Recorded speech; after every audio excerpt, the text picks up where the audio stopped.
नागपुरामध्ये आज काँग्रेस पक्षाकडून सद्भावना शांती यात्रेचं आयोजन।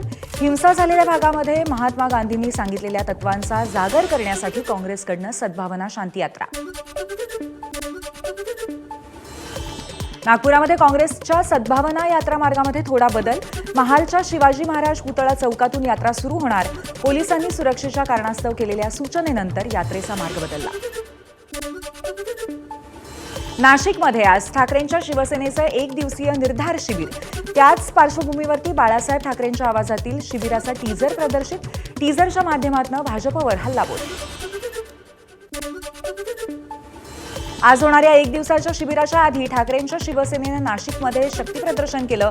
शिवसेना पक्ष कार्यालयापासून मनोहर गार्डनपर्यंत काढण्यात आली बाईक रॅली। नॅशनल हेराल्ड गैरव्यवहार प्रकरणी ईडीकडून आरोपपत्र जारी। सोनिया गांधी, राहुल गांधींसह 7 जण आणि 2 कंपन्यांवरती आरोपपत्र दाखल। 2013 मध्ये सुब्रमण्यम स्वामींच्या तक्रारीनुसार आरोपपत्र। राजकीय द्वेषापोटी गांधी कुटुंबाला लक्ष्य करतायत। नॅशनल हेराल्ड आरोपपत्र प्रकरणी काँग्रेस प्रदेशाध्यक्ष हर्षवर्धन सपकाळांचा आरोप। शेकापचे माजी आमदार पंडित पाटील भाजपमध्ये प्रवेश करणार। हजारो कार्यकर्त्यांसह पंडित पाटील आज भाजपमध्ये प्रवेश करणार।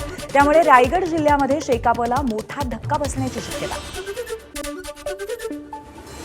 रायगडमध्ये शेतकरी कामगार पक्षाला भाजपचा सर्वात मोठा धक्का। माजी मंत्री मीनाक्षी पाटील यांचे पुत्र आस्वाद पाटील आज भाजपत जाणार। भाजप प्रदेश कार्यालयामध्ये आज सकाळी 11 वाजता पक्षप्रवेश होणार। औरंगजेबाच्या कबरीसाठी मुघल वंशजांची थेट संयुक्त राष्ट्रात धाव। कबरीचं संरक्षण करण्याचं भारत सरकारला निर्देश देण्यासाठी प्रिन्स टुसीची मागणी। संयुक्त राष्ट्रांच्या महासचिवांना लिहिलं प्रिन्स टुसीने पत्र। नागपुरात झालेल्या हिंसाचारामध्ये मुख्य आरोपी असलेला फहीम खानच्या घरावरील कारवाईनंतर आयुक्तांनी मागितली न्यायालयाची बिनशर्त माफी। राज्य शासनाकडून अशा प्रकारचं परिपत्रक नसल्यामुळे महापालिकेने कारवाई केली। आयुक्तांची कबुली। नागपूर जिल्ह्यातील सुमारे 5000 पेक्षा जास्त प्राथमिक शिक्षकांचे मार्च महिन्याचं वेतनच झालं नाही। बोगस शिक्षक आणि त्यांच्यासाठी घोटाळा करणारे भ्रष्ट अधिकारी यामुळे निर्दोष प्राथमिक शिक्षकही मार्च महिन्याच्या वेतनापासून अजूनही वंचित असल्याची माहिती। तनिषा भिसे मृत्यू प्रकरण भिसे कुटुंबियांकडून आरोप करण्यात आलेल्या डॉक्टर सुश्रुत घैसास यांना इंडियन मेडिकल असोसिएशनचा पाठिंबा। घैसास यांची चूक नसल्याचं मेडिकल असोसिएशनचं मत। पुण्यातलं तनिषा भिसे मृत्यू प्रकरण ससून रुग्णालयाच्या वैद्यकीय समितीचा अहवाल यायला आणखीन काही अवधी लागणार। 4 रुग्णालयांची कागदपत्र तपासणी करावी लागणार, त्यामुळे वेळ लागेल। ससून रुग्णालय अधीक्षकांची प्रतिक्रिया। अमरावती विमानतळाचं आज मुख्यमंत्री देवेंद्र फडणवीसांच्या उपस्थितीमध्ये उद्घाटन। मुंबई अमरावती मुंबई विमानसेवा आजपासून सुरू होणार। लोणावळ्यातल्या अँबी व्हॅलीवरती ईडीकडून टाच। सहारा समूह प्रकरणी कारवाई। अँबी व्हॅलीच्या 707 एकर जमिनीवरती टाच। सहारा समूहाशी संबंधित संस्थांकडून वळवलेल्या निधीतून बेनामी खरेदीचा आरोप।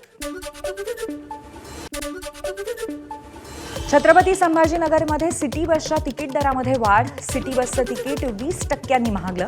किमान प्रवासी भाडं 6 रुपये आणि 2019 नंतर पहिल्यांदाच तिकीट दर वाढले। गोंदिया जिल्ह्यामध्ये थकीत वीज बिलामुळे 69 शाळांचा वीज पुरवठा खंडित। ऐन परीक्षेच्या काळामध्ये उष्णतेमुळे विद्यार्थ्यांची गैरसोय। जिल्ह्यातील शाळांमध्ये शाळांचं वीज बिल थकीत। रायगडमध्ये शेतकऱ्यांसाठी पोर्टेबल आणि मुव्हेबल सोलार पंप सेटची उभारणी। जिल्ह्यात पहिल्यांदाच शेतकऱ्यांसाठी जिल्हा प्रशासनाचा पुढाकार। मुख्यमंत्री कृती कार्यक्रमाअंतर्गत आदिवासी भागामध्ये सौर ऊर्जेचा प्रभावी उपयोग। जिल्हाधिकारी किशन जावळे यांची माहिती। नांदेडमध्ये शक्तीपीठ महामार्गाला विरोध कायम। मोजणीसाठी आलेल्या अधिकाऱ्यांना शेतकऱ्यांनी परत पाठवलं। अधिकाऱ्यांना घेराव घालत शेतकऱ्यांची घोषणाबाजी।